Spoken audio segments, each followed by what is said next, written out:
Good morning. Ngasi card message yung minarase ko. Ngasi card message ay naharagadi thang limit ko thang limit ki number hamba ko thang limit ki number se number 93 lere aduga color na black na traga purple gumba kai gumba minus chinaba aduga chak thong na perhaps star drop ama na traga pagi threading amuba gumba kai gumba minus happy ko thang limit se ko adu thang cleansing pataudi ke ka release to honba ko lamba adumba mayam do wi be ko cleansing to ba haragadi khoina haji rock sol hapa iru ja thopo ro white thopo ro ma oro suguma mayam ko dukan haras ne ko dukan mamang dadi haidi white te badudi yaran hai thumje khatang chakhairaga haidi mapalum da sitokhiba sum mina injanba kalakpa kopa aduma mayamdo phanabagi damakta ko aduduma leire ko aduga charity gumba tawbiyo hai ko charity se tasengna haidi leitaba mi da tawbiyo habane ban khai ko aina sum haidi sinumita si pitho photo kan have se ko aduda pige adada pige na ha ko dum ya ko ichinau dum pi yabra ntraga relatives pi yabra khotbra ko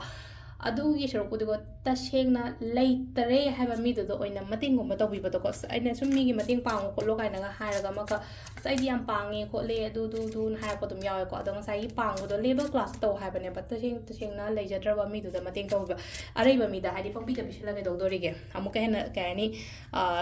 moi do talak namne natraga ke no taw namne ko hadi samna ha ba da ko hadi koina leiba mi amada sum angang da sungai re thaba hena keno toroga di nungai ba to uthoga di nungai ba to pamai dana ko dona hadi khatang khara keno to ba hadi ta singna leijadre gumba haiba mi gumba kai gumba to ko adumana gumba to ko se similar ko aduga ha ba da koi card message yenga se ko thang jana mi ko aduga timing of sa pe yenga se ko adu sida lere ko thang jagi black and purple card ko black and purple card ahan ba sida lere ko hadi first card sida lere second card sida lere aduga third card sida lere ko ahan ba khan yenga se ko first card khan ba ngai yona kari message la ke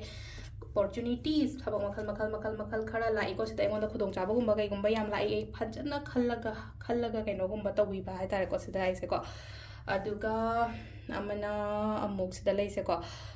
thabak se le no ai haje lakudi la e do aina phajana haina singna hai tare ko hotna biba accept to bo ko pa mai taro adu tuma le ko number 2 ko number 2 kina sile se ko delay oi ko everything loina ma khatang delay oi ba stuck taro ga leiba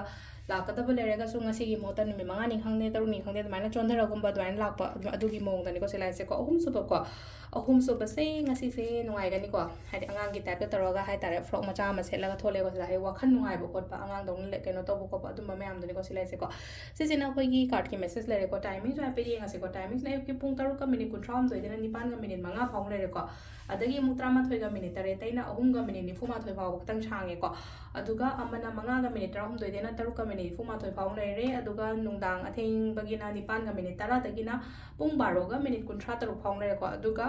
mathang kaino nungalam dai gi nam ko pung ahum ga minute kun thra mari dagina pung manga ga minute ani phau lere ko sisina koi gi ngasi gi na faba timing ko adu sida lere koi gi daily card message ko thang jana mit ki ado thang jana mit ki tawa ya bu samayam to thok piro ko thank you